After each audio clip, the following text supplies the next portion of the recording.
buenas noches, muchas gracias por acompañarnos. Somos A la Medida, un gusto poder estar con ustedes y mostrarles esos temas que marcan el día. Sin duda alguna, la migración es uno de ellos. Abordaremos ese tema desde distintas aristas y para ello nos acompaña el licenciado Julio Rivera Clavería, a quien le doy la más cordial bienvenida. Hola, licenciado, ¿cómo está? Qué gusto tenerlo acá. Buenas noches, Andy. Buenas noches a todos los amigos en casa. Es un placer estar con ustedes.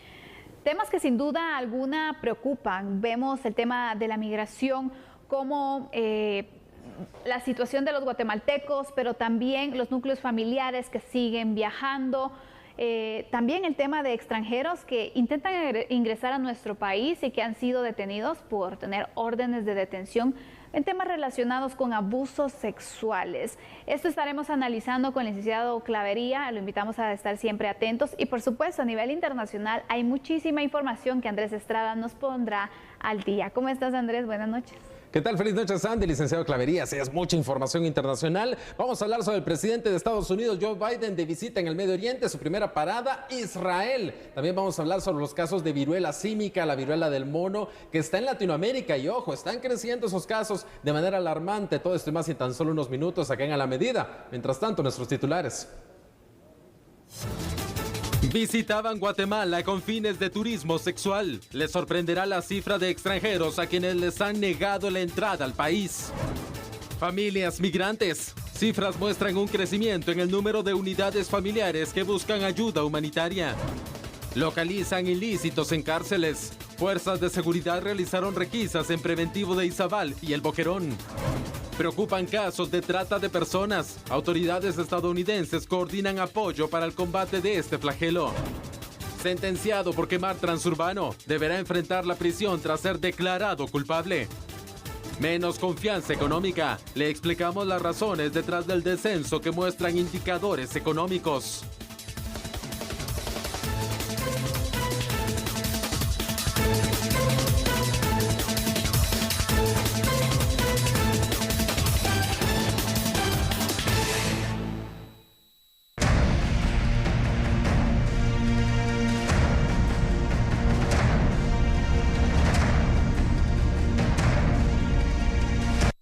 Dato son 14 a la fecha de que han entrado de ciudadanos estadounidenses que han tenido una alarma por asalto o presunto asalto sexual. Esos son los que hemos regresado de enero a la fecha. Hemos coordinado con la Secretaría y con SBET, una coordinación muy buena junto con la Embajada, que aplicamos esas alarmas de esas personas que tienen esos temas de alarmas, inmediatamente son no admitidos en el Aeropuerto Internacional Aurora y van inmediatamente de regreso. No vamos a permitir ningún turismo sexual, menos de un depredador sexual que vengan a Guatemala, y se ha coordinado muy bien, hemos trabajado muy bien, estamos pensando en la niñez guatemalteca. Uno de los últimos inadmitidos ocurrió el 7 de junio y fue el caso de un ciudadano estadounidense que tenía antecedentes por abuso sexual y que buscaba ingresar a Guatemala con fines de turismo sexual.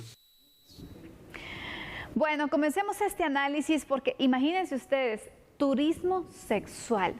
Qué duro que Guatemala sea visto como un atractivo para este tipo de turismo. Realmente es decepcionante y es preocupante también porque hemos visto, licenciado Clavería, estos casos de personas que han sido inadmitidas, es decir, no han sido aceptadas para el ingreso a nuestro país por parte de migración. Y todo esto es gracias a que se mantienen buenas relaciones y el intercambio también de información con los distintos países para conocer entonces quienes tienen orden de detención o han tenido antecedentes también con temas relacionados con abuso sexual. Pero ¿y los que no? Pues mire, este es un tema sumamente delicado. Desgraciadamente, algunos países en el área centroamericana forman parte de esta cadena de turismo sexual. Y qué bueno que esta coordinación con otros países vía Interpol o vía las policías regionales, especialmente en Centroamérica, mantengan esta información fluida que permita que personas que se dedican al turismo sexual quieran ingresar a Guatemala. Y qué bueno que Migración los rechace de manera inmediata. Guatemala tiene tantas fuentes de turismo para poder disfrutarlas, arqueológico, histórico, cultural, de aventura, etcétera. No tenemos necesidad de estar dedicándonos al tema del turismo sexual. Hay que combatirlo fuertemente porque nuestro país no puede caer en esa categoría. Definitivamente no, y para eso también es importante tomar acciones. ¿Cuáles serían esas medidas preventivas que se podrían realizar y también de reacción? Porque creo que ante lo que ya está pasando hay que reaccionar, pero a la larga también trabajar en esa prevención. Yo creo que el primer trabajo es el que está haciendo la Policía Nacional, coordinando con las policías centroamericanas y vía Interpol a nivel internacional para tener información de personas que quieran ingresar al país por la vía legal del turismo y que se sabe con anterioridad que se dedican al turismo sexual o a la pornografía infantil, que es terriblemente delicado. ¿Qué otras medidas hay que tomar en cuenta? Creo que es un trabajo de inteligencia civil y de investigación conjuntamente con la investigación criminal y comenzar a desestructurar bandas que se dedican al tema de la pornografía infantil y al ofrecimiento del favor sexual en el turismo. Vamos a ir con unos datos para poder ir ampliando este análisis preocupante, el tema que tratamos hoy. Turismo sexual. Guatemala, imagínense ustedes, atrae a personas por este tema. La pedofilia es la atracción erótica o sexual de un adulto a niños o adolescentes, porque esta es la situación entonces que promueve el turismo sexual en el país. La pederastía trasciende hacia el contacto sexual con menores de edad. La explotación sexual infantil es un fenómeno criminal recurrente en el mundo y cada vez con mayor presencia en Guatemala. Una de las aristas de la explotación sexual es el llamado turismo sexual, que está ligado a la trata de personas también, porque en muchas ocasiones tienen a la fuerza a quienes utilizan para ese turismo sexual. Vamos con otros datos, porque hablando de explotación sexual tenemos que mencionar la explotación sexual infantil, que es uno de los delitos que más atención atrae por parte de las fuerzas policiales del mundo entero. En este caso involucra a Argentina, Francia y también a Guatemala. Las redes de tratantes son redes transnacionales y el fenómeno de la explotación sexual infantil tiene su origen en el dinero que produce a nivel mundial, las ganancias que va generando. La SBET hace unos años atrás capacitó al personal de hoteles y de moteles para tratar de reconocer cuando un menor acompañado de un adulto puede representar un caso de explotación sexual, porque también es necesario que ellos conozcan y puedan reportar, puedan detectar y actuar también ante casos como estos. Este tema de la capacitación tiene que ser constante, abarcar también a otros sectores, porque sabemos en el turismo hay muchas personas que se pueden ver involucradas. Entonces, también para que ellos puedan detectar esta situación y no se normalice, no se vea como algo como, bueno, sospecho, no sospecho, pero mejor no me meto en nada. Y al final, entonces, hagamos que este tema, el turismo sexual, sea un turismo también de impunidad, porque el punto es cuántos extranjeros y nacionales también están haciendo uso de estas situaciones ilícitas, están abusando sexualmente, produciendo o consumiendo la pornografía infantil. ¿Cuántos niños y adolescentes están siendo utilizados con estos fines para ganar dinero ilícitamente por parte de las personas que los utilizan? Porque esto también va ligado entonces con la explotación sexual, la trata de personas. Hay muchos delitos que se pueden ver involucrados aquí, licenciado Claverillo. Quisiera que usted nos pudiera ampliar cuando hablamos de un turismo sexual, por ejemplo. Por ejemplo, algo que usted planteó en sus inicios es la trata de personas. Los guatemaltecos tenemos la idea de que la trata de personas solo es internacional, y eso es un error. También hay trata de personas locales, es decir, se jalan las personas de los departamentos o de los municipios para prostituirlas en la capital, o al revés, de la capital se las llevan para los departamentos. 1, 2, el tema de la pornografía infantil, que efectivamente también se trabaja en el país. Mucha de esas se utiliza en el país y otra se exporta. Por lo tanto, digamos que la esencia del turismo sexual se centra en estos dos factores. 1, en el tema puramente de la prostitución y 2 en la pornografía infantil. Y creo que es muy importante que los guatemaltecos no solo denunciemos cuando tengamos conocimiento, sino que los turistas, perdón, la gente que presta el servicio de turismo capaciten a todo su personal para que efectivamente no se presten, no colaboren de ninguna manera con el turismo sexual. Es lo peor que se le puede hacer al país porque le ocasionan daños a hombres, a mujeres y a niños. Hay tantas cosas buenas que el país tiene y qué triste que se ha visto para estos fines y se ha utilizado también para estas situaciones que sin duda alguna no deben suceder.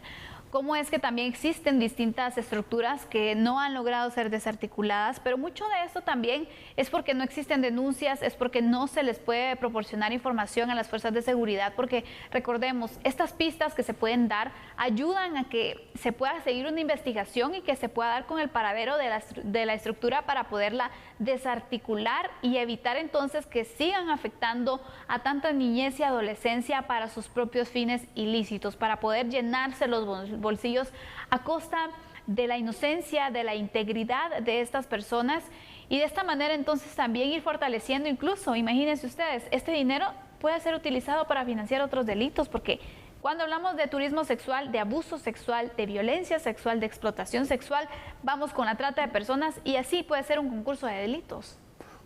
Pues eso es una realidad que efectivamente en Guatemala hay que tener algo en cuenta, Santi, y es que normalmente estas estructuras están interconectadas en lo internacional, no funcionan aisladamente. Eso es un error creerlo, 1.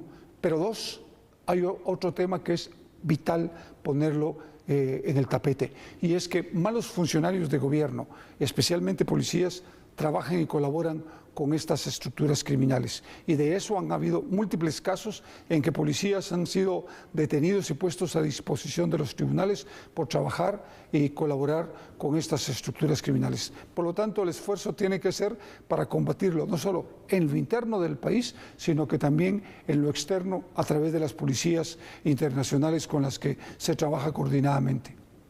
Sin duda alguna es un tema que se tiene que tratar con urgencia, las investigaciones tienen que poderse incrementar y fortalecerse también para poder de esta manera detener a todas las personas que están involucradas con esta situación. El turismo sexual en nuestro país, qué denigrante la verdad, lo que están convirtiendo entonces a Guatemala y sobre todo el daño que están causando a muchos menores de edad, a muchos adolescentes y sobre todo entonces a todas las familias.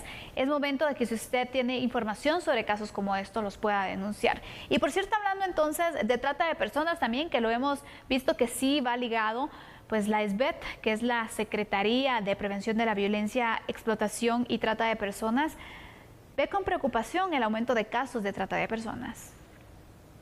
Por cada víctima que se identifica, otras 20 están sin identificar. Esta es parte de las estadísticas que se resaltan en la región. Y se ha informado que casi en 137 estados a nivel mundial se ha explotado a víctimas de por lo menos 127 países.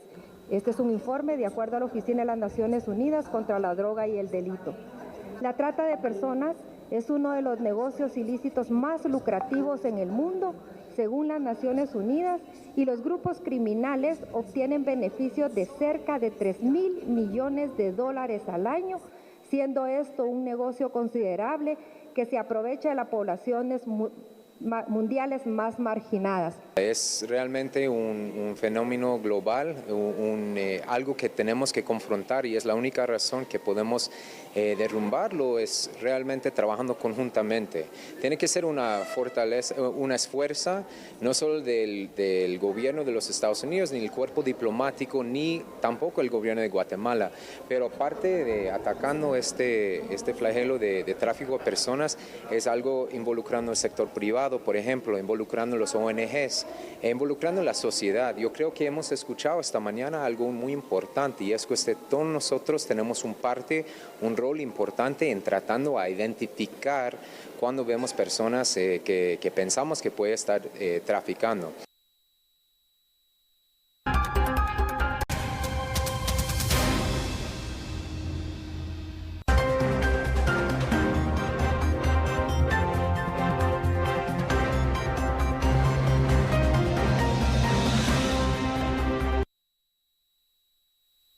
El presbítero y director de la Casa del Migrante Francisco Pelizari dijo que en lo que va del año ha aumentado la cantidad de atención a grupos familiares que buscan ayuda humanitaria, tras haber salido de sus países junto a sus hijos.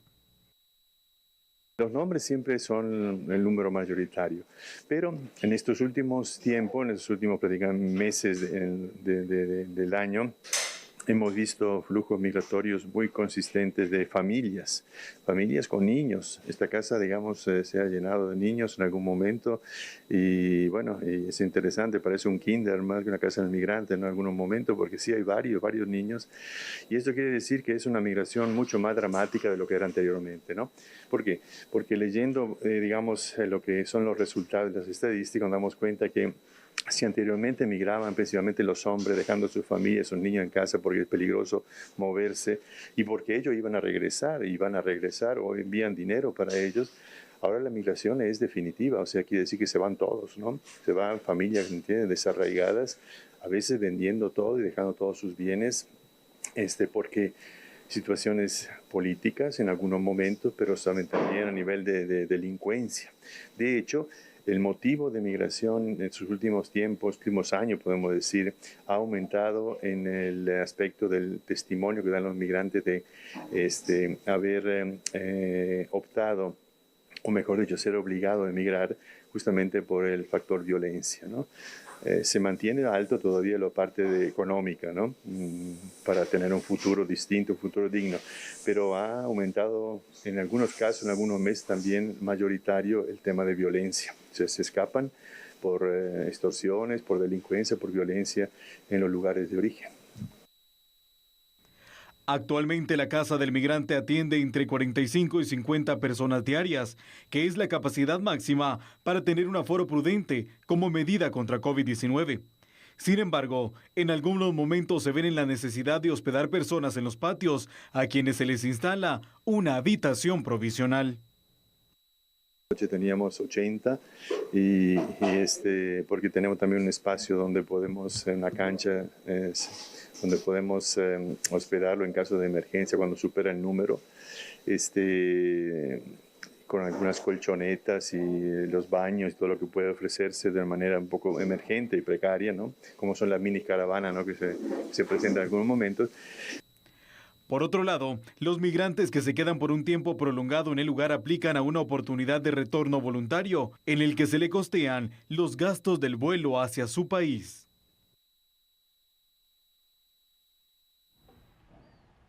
La migración, sin duda alguna, hay muchas causas que provocan que las familias viajen de esa forma, ilícitamente y arriesgando su vida, arriesgándose a tantas situaciones que pueden suceder. Sabemos que en los últimos días han ocurrido distintas tragedias. La de San Antonio, Texas, por ejemplo, es una de ellas, donde vemos que la necesidad de muchos los movió a buscar el sueño americano, pero lamentablemente algunos solo encontraron la muerte.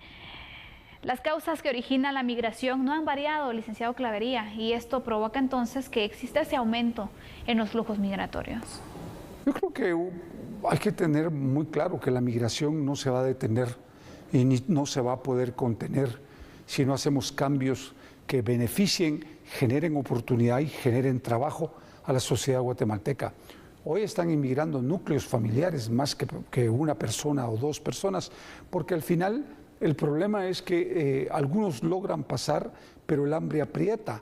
Y si no logra pasar y no llegan los recursos, todo el mundo se queda acá muriéndose del hambre. Entonces la opción es que viaje el núcleo completo e intentar cruzar la frontera al precio que sea. No les importa perder la vida. Yo creo que es muy importante replantear el tema de las oportunidades en el país. No se trata simple y sencillamente de querer educar a la gente sin generar las oportunidades, porque de nada sirve, de absolutamente nada sirve, Sandy. Sin duda alguna, licenciado, vemos cómo las familias entonces completas están viajando, sí, y se están arriesgando, dejan su país, dejan absolutamente todo. Cuando mencionamos causas, la pobreza es la principal, creo yo. No sé cuál será su análisis, su criterio también. La inseguridad también, porque imagínense ustedes, ¿por qué una familia completa puede buscar dejar su hogar, dejar todo lo que tenían, dejar a su familia, todo lo que conocen por algo completamente desconocido, empezando por el idioma, por ejemplo? Yo creo que efectivamente usted lo está planteando, las causas son multicausales y una de ellas es la pobreza, la falta de oportunidades y la violencia. La gente emigra también por la violencia, es decir, las áreas marginales del país, en las áreas más populares del país se generan grandes actos de violencia que en muchos de los casos no salen a la luz pública y que nosotros los trasladamos a la opinión pública vía los canales, pero que efectivamente uno no está en los zapatos de esa gente. No. Y entonces el problema es muy simple, porque uno dice, bueno, es que no, los norteamericanos no tienen por qué permitirles entrar, y es correcto, yo estoy de acuerdo, la inmigración ilegal no se puede ni se debe permitir desde ningún punto de vista, de acuerdo con los planteamientos de los norteamericanos, pero la situación en la que vive la población guatemalteca, en el que no hay un futuro que se vislumbre mejor, en el que puedan tener acceso a comer los 3 tiempos y a vivir en paz, creo que obliga a cualquier familia a ver la posibilidad de irse. Es preferible morir antes de quedarse en un lugar a morir de inanición o morir de muerte violenta por las estructuras criminales que operan y funcionan en esas áreas. Así es, vamos a ir con unos datos para que ustedes también puedan tener más elementos para este análisis que es tan preocupante, la migración, que seguimos hablando cada vez de este tema y no vemos que haya una solución o que cambie la situación también. Varios son los temas y las causas, como le indicábamos, que mueven la migración. Y cuando vemos las cifras que nos dejó el año pasado, Guatemala recibió a 113.626 migrantes desde México y Estados Unidos, lo que equivale a un fuerte aumento con respecto al año anterior, al 2020, por ejemplo, cuando hacemos la comparativa. Un cambio importante es que la mayoría de los deportados del 2021 procedieron de México. En años anteriores la mayoría provenía de Estados Unidos, pero también eso tiene una explicación. Recordemos que en 2020 fueron deportados 43.900 migrantes retornados por la pandemia. En 2019 fueron deportadas 15.000 personas y en 2018 más de 92.500 personas fueron deportadas. Vamos con otras cifras, porque las cifras que se dan a conocer de este año muestran que por la vía aérea, como es usual, el mayor número de retornados proviene de los Estados Unidos. 26.643 retornados de la Unión Americana y 9.051 retornados desde México. Junio ha sido el mes con más migrantes retornados y enero ha sido el mes con el menor número de retornados. Para hacer las comparativas también, las cifras parciales de julio también muestran un alto número de personas deportadas, principalmente vía Estados Unidos. Estas son las estadísticas entonces que tenemos de enero a lo que va de julio. Y vean ustedes qué preocupante es esto también, porque vemos entonces son guatemaltecos que han intentado llegar a suelo norteamericano, han intentado conquistar y hacer realidad el famoso sueño americano, pero han sido interceptados, han sido localizados, ya sea en México, ya sea en los Estados Unidos, o bien esa situación que se daba y que eso justifica también porque muchos fueron deportados vía México por el traslado que se tenía directo a México y bueno, México que se encargue de hacer la deportación, ¿no? Entonces es otro de los puntos, no es que solamente hayan sido localizados en territorio mexicano, pero estas cifras muestran la cantidad de guatemaltecos que son localizados, pero también nos hace hacer una comparativa e imaginarnos la gran cantidad de personas que están buscando el sueño americano, quienes lo lograron, quienes murieron en el intento, quienes fueron interceptados por grupos organizados, porque también pasa esta situación. Entonces, ¿cuántas personas realmente podemos contabilizar? Es una cifra que realmente nadie va a tener. Yo creo que lo que usted ha planteado a los guatemaltecos es que efectivamente el número de deportados, digamos, de manera legal por parte de los norteamericanos o de los mexicanos. Pero aquí hay temas que se han obviado. por ejemplo, lo que usted muy bien plantea, es decir, cuántos guatemaltecos pudieron ingresar al territorio norteamericano, se encuentran trabajando, cuántos guatemaltecos desaparecieron o murieron en ese paso, cuántos guatemaltecos se quedaron secuestrados o retenidos por estructuras criminales en México y cuántos de los que regresaron vuelven a intentar regresar, que de cada 10, 4 van a hacer el intento de acuerdo con la información que se maneja. Por lo tanto, lo que uno saca en conclusión es que, y de acuerdo con la información que usted proporciona, es que va creciendo la migración en lugar de ir decreciendo. Claro. Por lo tanto, creo que el esfuerzo tiene que ser lo que dijimos al principio, crear fuentes de trabajo, generar oportunidades y una vida mejor y digna, sin violencia, para que la gente se pueda quedar. Si no, todo el mundo, Sandy. Así es, la verdad es de que coincido con esto, ¿no? El hecho de generar fuentes de trabajo, de poder mejorar las condiciones, mejorar la economía, mejorar la seguridad del país, pero sobre todo yo creo que lo importante, lo esencial para poder tener todo esto es comenzar, accionar, empezar a hacer entonces todos esos proyectos, porque no estamos inventando el agua azucarada. Sabemos que las principales causas por las que muchos guatemaltecos abandonan el país, por los que se están arriesgando para llegar a los Estados Unidos y tener una mejor oportunidad, esa oportunidad que el país no les está dando, es por medio de esto que hemos indicado: trabajo, seguridad, mejores condiciones.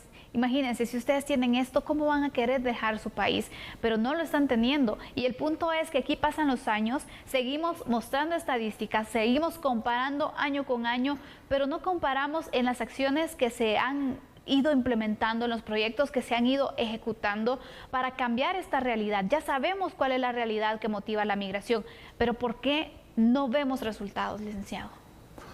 Yo creo que efectivamente el problema radica en que no hemos definido políticas públicas para que los guatemaltecos tengan acceso a mejores oportunidades y trabajo.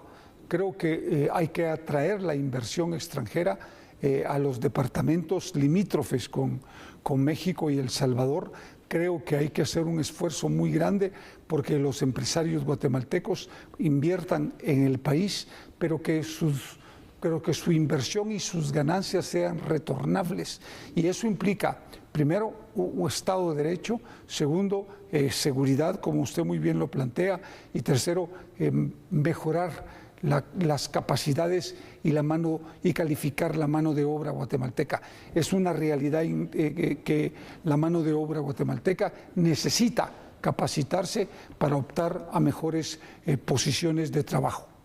Gracias por esas conclusiones, licenciado Clavería, sobre este tema que esperamos que cuando hablemos de la situación migratoria sea para mencionar sobre proyectos que se están ejecutando, que se van a llevar a cabo, esas acciones que también se pueden ir generando, porque tratar el problema y sin tener ya algún plan de acción o la elaboración de una política pública a nivel nacional sobre el tema, creo que puede ser una pérdida de tiempo. Entonces, continuar mostrando la situación tan trágica de la migración. Vamos ahora a continuar con otras noticias y es de carácter judicial, porque desde Torre de Tribunales se daba a conocer sobre la audiencia donde otro hombre fue sentenciado por la quema de una unidad del transurbano en noviembre del 2020. Recordemos, esto ocurrió en la Plaza de la Constitución. Aquí está el desarrollo de la audiencia.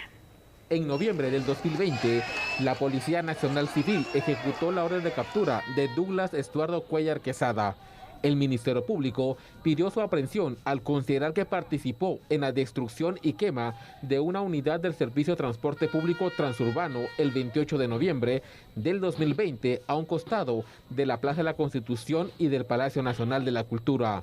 En el Tribunal Séptimo Penal se celebró el juicio del acusado Douglas Estuardo Cuellar Quesada.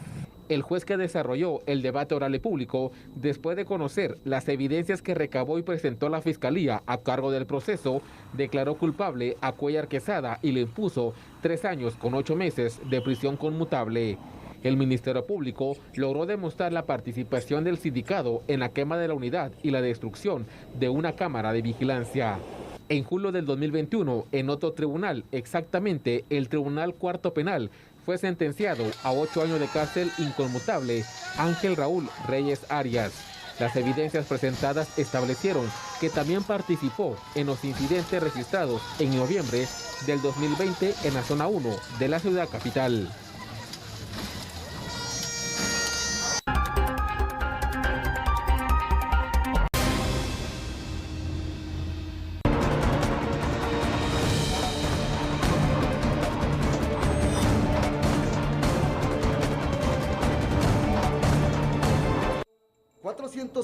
Elementos de la Policía Nacional Civil, agentes del Comando Élite del Sistema Penitenciario y personal del Ministerio Público realizaron 2 requisas en horas de la mañana de este miércoles 13 de julio, una de ellas en el Centro de Detención Preventiva de Puerto Barrios, Izabal. Como resultado, localizaron 14 botellas de licor de alto valor en el mercado, 5 teléfonos celulares, chip, drogas, 9 tenazas, cargadores para teléfonos, jeringas, papel envoltorio para marihuana, videojuegos, cortaguñas, tijeras, serruchos, machete, 15 metros de cable para TV, varias hojas de número telefónicos de posibles víctimas de extorsión.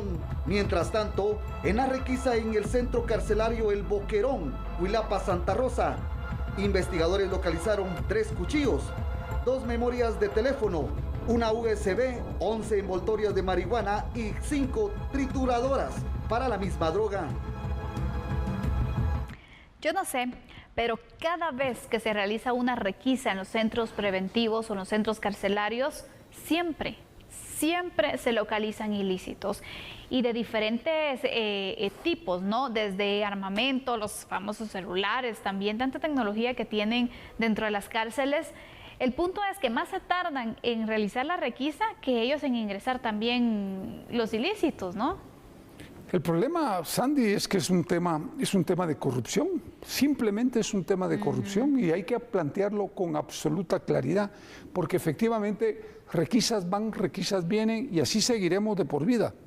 Si no se entiende que el sistema penitenciario debe de reformarse totalmente. Esto implica nueva infraestructura carcelaria, desde cárceles de máxima seguridad, mediana seguridad, mínima seguridad, con personal entrenado y depurado, porque de otra manera, cada vez que se hacen las requisas van a seguir apareciendo teléfonos celulares, chip, cargadores, licor, drogas, machetes, todo lo que usted necesita para poder estar en prisión tranquilamente y operar desde adentro para que efectivamente se asesine en las calles, se vendan drogas en las calles, se cometan tráfico de migrantes, se haga trata de personas, pornografía infantil, trasiego de armamento, lavado de dinero, cuánta cosa existe en un gran porcentaje sale de las prisiones. De ahí la importancia de reformarlo. Pero una reforma tiene que tenerse bien claro. No se hace en un año, ni 2, ni 3, ni 4. Se puede hacer en 12 años porque la inversión en dinero es muy grande. Pero hay que buscar un proyecto que sea sostenible en el tiempo y que pueda pasarse de gobierno a gobierno. Es la única forma como vamos a poder solucionar este problema, que si no va a seguir de por vida. Con el tema de migración hablábamos la falta de una política pública de temas migratorios, ¿no? Cuando hablamos de seguridad también, porque no existe una política, un plan nacional en temas de seguridad que pueda entonces tener lo que usted ha indicado, una continuidad de gobierno en gobierno, de administración en administración, porque a veces algunos dicen, es que en 4 años es muy complicado hacer algo, usted lo ha dicho, no es una situación de hacerlo en 1, 2 años, 3, no. Es un poco más, ¿no? El punto es, bueno, ¿quién lo va a comenzar? ¿Quién le va a dar seguimiento? Por ahí se tiene que ir para buscar entonces cambiar la situación de las cárceles, porque lo que estamos viendo aquí es que cada vez el control de las cárceles lo van teniendo los grupos delincuenciales. ¿Y cómo lo vemos? Con estas evidencias, no, por ejemplo. Sandy, lo tienen. Es que lo tienen totalmente. No es que lo estén teniendo, lo tienen totalmente, Sandy. ¿Y las autoridades por qué no hacen nada? Es que eso es innegable. todos ellos tienen el control de los centros penitenciarios. Por eso es que hay que entender que lo primero que hay que hacer es crear por lo menos 2 cárceles de máxima seguridad para poder aislar a los altamente peligrosos en cárceles de celdas múltiples o individuales por 23 horas de celda por una de sol. Mire, uno puede hablar lo que quiera de El Salvador, bien o mal, pero el presidente está haciendo lo correcto porque está comenzando a cambiar el sistema penitenciario y está empezando por construir nuevas prisiones. Y él sabe que posiblemente termina su periodo y de repente ya no se puede reelegir. ¿Quién tiene asegurada una reelección? Nadie. Por lo tanto, puede ser que otros presidentes tendrán que seguir haciendo esa parte del trabajo. Sandy, esto es de no acabar. No. Y no va a acabar si no definimos políticas públicas en materia de seguridad. No solo en el ámbito penitenciario, sino también en el ámbito policial y migratorio. Así es. La verdad es de que cada vez sorprende la cantidad de ilícitos y el tipo de ilícitos también que localizan en los centros carcelarios y vemos cómo, y nos preguntamos, ¿cómo ingresan entonces estos ilícitos? Porque usted mencionaba algo, la corrupción es un tema que sin duda alguna nos hace entonces ver lo que está sucediendo acá con el ingreso de los ilícitos, que puede entrar por la puerta grande sin controles. ¿Por qué? Cuando una persona llega a una visita a los centros carcelarios, los controles son fuertes, los controles son exhaustivos los que se realizan también, entonces imagínense la cantidad de ilícitos que se van localizando. Pero son los controles cuando entra una persona que efectivamente va a hacer una visita. Claro. Pero cuando ya es compadre hablado, entran absolutamente todo lo que quieran. Va la corrupción porque viene un pago por medio. Ese es el punto. Es decir, ¿cómo se explica a usted que han habido fines de año en lo que se cierra un centro carcelario porque los señores presos deciden que van a celebrar, entran prostitutas, entran licor, entran absolutamente drogas, entran todo lo que quieran y las autoridades, amén? Un trato VIP. Vamos a ir con unos datos porque también es importante poder ir mostrándoles también algunos detalles informativos de esta situación que da cólera, la verdad, molesta. En las 20 cárceles guatemaltecas existen varios elementos comunes negativos. Las formas más comunes en las que ingresan los ilícitos a las cárceles son 2, la corrupción y el miedo.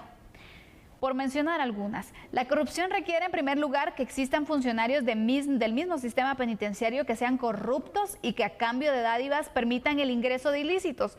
La mayoría ingresa literalmente por la puerta grande, como lo hemos mencionado. La otra forma en que ingresan los ilícitos es por el miedo, particularmente a través de amenazas y atentados armados que cuestan la vida del personal penitenciario, de forma particular en las cárceles donde se ubican las pandillas también. Los controlan, ¿no?, por medio de sus familias.